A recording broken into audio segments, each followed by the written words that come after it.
আজ রাতে লা লিগার আসল আকর্ষণ, মূল আকর্ষণ, পয়েন্ট টেবিলের 2 নম্বর দল এই মুহূর্তে যদিও, কিন্তু বার্সেলোনা রিয়াল মাদ্রিদকে টপকে যেতে পারে আর আতলেতিকো মাদ্রিদ ছিটকে যেতে পারে লা লিগার শিরোপা দৌড় থেকে।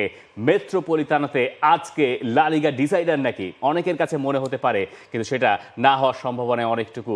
আজ রাতেই আতলেতিকো মাদ্রিদ ভার্সেস বার্সেলোনা, ঠিক রাত 2টায়। আমরা পয়েন্ট টেবিলটা একটু দেখে নিই। পয়েন্ট টেবিলটা দেখবেন, যা দেবে তাই দেখব। এক্স্যাক্টলি পয়েন্ট টেবিল হচ্ছে দেখি, সেখানে আমরা দেখতে পারবো বার্সেলোনা রিয়াল মাদ্রিদের থেকে কিন্তু 2টা ম্যাচ কম খেলে তারা আসলে 2 নম্বর অবস্থানে রয়েছে। আপনি আতলেতিকো মাদ্রিদের কথা বলছিলেন, দেখুন আতলেতিকো মাদ্রিদ 27 ম্যাচে 56 পয়েন্ট তাদের। আজকের ম্যাচে যদি কোনো একটা তাল গোল তারা পাকিয়ে ফেলে, তখন হচ্ছে সেই জায়গায় বার্সেলোনা এবং রিয়াল মাদ্রিদের সাথে পয়েন্টের ডিফারেন্সটা হিসেব করে দেখেন 4 এবং 5 হয়ে যাবে। সুতরাং তখন কিন্তু আপনার বলতেই হয় আতলেতিকো মাদ্রিদকে মোটামুটি একটা বাদ। আবার আতলেতিকো মাদ্রিদ দিয়েগো সিমিওনে তিনি তার দলকে বলছেন আমরা ইনজাস্টিসের শিকার হয়েছি। দেশ জুড়ে তোলপাড় ওয়ালটন ফ্রিজ কিনে আপনিও হয়ে যেতে পারেন মিলেনিয়ার। মানে চ্যাম্পিয়ন্স লিগে আমরা ইনজাস্টিসের শিকার হয়েছি, সেখান থেকে আমরা এই ম্যাচ জিতে বা এই ম্যাচে একটা ভালো ফল করে আমরা হচ্ছে নিজেদের আবার বুস্ট আপ করবো, অন্তত এই টাইটেল রেসে হচ্ছে গিয়ে আমরা থাকবো। সেই দাবি করতে পারেন, কিন্তু তার দলের জন্য ওই 120 মিনিটের কথাটা সত্য, যদিও তারা একটা দিন বেশি পাচ্ছেন। এইখানে ফ্রেশনেসের একটা ব্যবধান থাকতে পারে। যেমন বার্সেলোনা যখন বেনফিকার সঙ্গে ম্যাচটা খেললো, এরপর তারা একদিন বেশি বিরতি পেয়েছে, 120 মিনিট মতো খেলতে হয়েছে আতলেতিকো মাদ্রিদকে। আরও একবার গ্রেজমান, রদ্রিগো দে পল এবং উলিয়ান আলভারেজদের ওপরে অনেক বেশি আলো থাকবে। দিয়েগো সিমিওনে অন্ততপক্ষে এইটুকু জানেন যে 1 সপ্তাহের ব্যবধানে তার সব স্বপ্নই ধূলিসাৎ হয়ে যাওয়ার শঙ্কা আছে।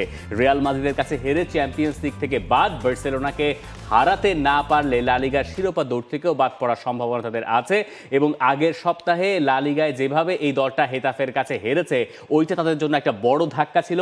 এরপর সপ্তাহ না ঘুরতেই বার্সেলোনার সঙ্গে ম্যাচ, এবং সেটা নিয়ে দিয়েগো সিমিওনে একদম স্পষ্ট করে আমাদেরকে বলে দিচ্ছেন যে তার দল বার্সেলোনাকে ভয়ই পাচ্ছে, বার্সেলোনাকে নিয়ে দুশ্চিন্তা করার সব রকম কারণ তাদের সামনে আছে। বার্সেলোনার সব কিছু নিয়েই তো দুশ্চিন্তা করা লাগছে। আমরা জিতলে তো ভালোই, আর আমরা শিরোপার কাছাকাছি তাহলে যাব, ড্র হলে ব্যবধান সমান থাকবে, আর বার্সেলোনা জিতে গেলে ওরা শিরোপার দিকে এগিয়ে যাবে। এই ম্যাচটা বার্সেলোনা জিতলে কি বার্সেলোনা শিরোপার দিকে এগিয়ে যাচ্ছে? দেখেন সেটা তো আপনাকে মে মাসে এল ক্লাসিকো বাকি আছে। দেখেন একটা এল ক্লাসিকো বাকি থাকলে রিয়াল মাদ্রিদের চেয়ে 1 ম্যাচ কম খেলে বার্সেলোনা 1 পয়েন্টে এগিয়ে যাবে। আতলেতিকো মাদ্রিদ তো তখন শিরোপা রেস থেকে আপনার বলতে গেলে ছিটকে যাবে। সেক্ষেত্রে আমার মনে হয় নতুন কোনো ঘটনা না ঘটলে তখন হচ্ছে বার্সেলোনার কিছুটা হচ্ছে অ্যাডভান্টেজ থাকবে, অন্তত মে মাস পর্যন্ত, ওই এল ক্লাসিকোর আগ পর্যন্ত। কিন্তু আপনি একটা জিনিসও খেয়াল করেন, ডিয়েগো সিমিওনে যতই হচ্ছে বার্সেলোনাকে খানিকটা হলেও এগিয়ে রাখুক, এই বার্সেলোনার এগেনস্টে লাস্ট 2টা এই সিজনেরই তো 2বার তাদের মধ্যে দেখা হয়ে গেছে। সেই 2টা ম্যাচের কথা আপনি চিন্তা করেন, আতলেতিকো মাদ্রিদ 2বারই পিছিয়ে পড়ে, শেষ পর্যন্ত তারা ম্যাচটা বার্সেলোনা থেকে বের করেছে। 2 ম্যাচেই লাস্টের দিকে যে সরলত তিনি যে গোল করেছিলেন, এবং এই 2 ম্যাচেই শেষে গিয়ে তাল কেটে যাওয়াটা বার্সেলোনার জন্য শঙ্কা। সেই ভূতটা তারা নিশ্চয়ই ফিরিয়ে আনতে চাইবে না। ম্যাচের আগে হান্সি ফ্লিক ঠিক এই নিয়েই কথা বলছেন যে ভাই, ম্যাচে তো আমরা খেলছিলাম ভালোই আতলেতিকো মাদ্রিদের সঙ্গে, কিন্তু আমরা শেষে গিয়ে কেন গড়বড় পাকিয়ে ফেলছি। আমার তো মনে হয় আমরা আতলেতিকোর সঙ্গে 2টা ভালো ম্যাচই খেলেছিলাম, ফার্স্ট ম্যাচেও দ্বিতীয় ম্যাচেও, কিন্তু শেষে গিয়ে আমরা আর মনোযোগ ধরে রাখতে পারিনি। আপনি যদি একটা ভুল করেন তাহলে আতলেতিকো আপনাকে সাজা বুঝিয়ে দেবে। আমাদের ডিফেন্ডিংটা মনোযোগ দিয়েই করতে হবে। আপনি দেখেন যে আতলেতিকোর সঙ্গে বার্সেলোনার সবশেষ 5 দেখার হিসাবও যদি আমরা করি হেড টু হেডে, এই সিজনে এটা তাদের 3য় দেখা হতে যাচ্ছে। প্রথম ম্যাচের কথা মনে করে দিই, বার্সেলোনা পিছিয়ে পড়েছিল, বার্সেলোনা সমতায় ফিরেছিল এবং বার্সেলোনা খুব ভালো খেলছিল ওই ম্যাচটায়। ভালো খেলতে খেলতে বার্সেলোনা সেই ম্যাচটা 2-1 সরলতের কাছে হেরে গেল। এরপরে গিয়ে বার্সেলোনা আতলেতিকো মাদ্রিদ সেম, যেটা 4-2 অবস্থায় আমি ঘুমিয়ে গিয়েছিলাম, এরপরে ঘুম থেকে উঠে দেখছি আতলেতিকো মাদ্রিদ 2 গোল দিয়ে ফেলেছে। আবার ঘরের মাঠে আতলেতিকোর রেকর্ড খুব একটা সুবিধারও না। দেখেন এই জায়গায় হচ্ছে বার্সেলোনার হিসেবটাও এমন টাইমে আতলেতিকো বার্সেলোনাকে ফেস করছে, বার্সেলোনা তো হচ্ছে উড়ন্ত দুরন্ত সবকিছুই বার্সেলোনা, মানে সেই হিসেবটা করলে আতলেতিকোর এই ম্যাচে ওই নিজেদের সাথে মেন্টাল গেমটায় তারা পিছিয়ে থাকবে, এটা বলার কোনো অবকাশ নাই।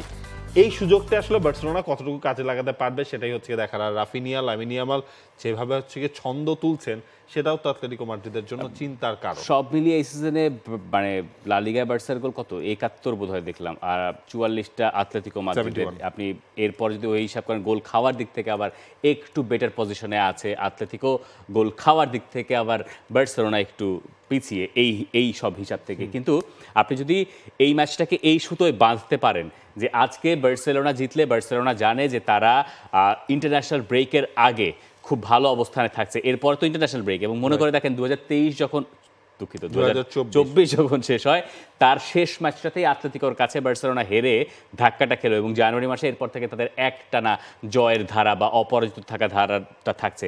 এই আতলেতিকোকে বার্সেলোনার এই ম্যাচটা আতলেতিকো যদি জিততে না পারে মানে আতলেতিকো আর টাইটেল রেসে আসলে। এবং দেখেন এরপর তো তাদের হাতে হচ্ছে ট্রফি থাকে আর একটাই, সেটা কোপা দেল রে থাকে, আর কিছু থাকে এবং সেটারও 50 ম্যাচটা হচ্ছে বার্সেলোনার সঙ্গে নেক্সট ম্যাচ তাদের ঘরের মাঠে হবে। ওটা আর কি পুরোপুরি পিছিয়ে পড়া, দেখা যাক শেষ পর্যন্ত কি হয়। Match prediction draw. আমি জানি না দেপলের আসলে কি অবস্থা থাকবে। দিয়েগো সিমিওনে টেপল মানে দেপলের ছাড়া তার দলটা ফাংশন করানো খুব কঠিন। খুব ভালো ফর্মে আছেন, আরও একবার ওই মানে আলভারেজের উপরে অনেকখানি ভরসা রাখতে হবে। এবং ওই ম্যাচ হারার পরে যেইভাবে রিয়াল মাদ্রিদের কাছে তারা হেরেছে, এরপর তাদের মানসিক অবস্থা কি আছে, আত্মবিশ্বাস কতখানি আছে এটা জানি না। খুব টাইট গেম হবে, বার্সেলোনাকে আমি জিতিয়ে দিচ্ছি 2-1। For more updates, subscribe to our YouTube channel and click on the bell icon. Follow us on Facebook and Instagram. Download T-Sports app to enjoy exciting games and highlights. Visit tsports.com.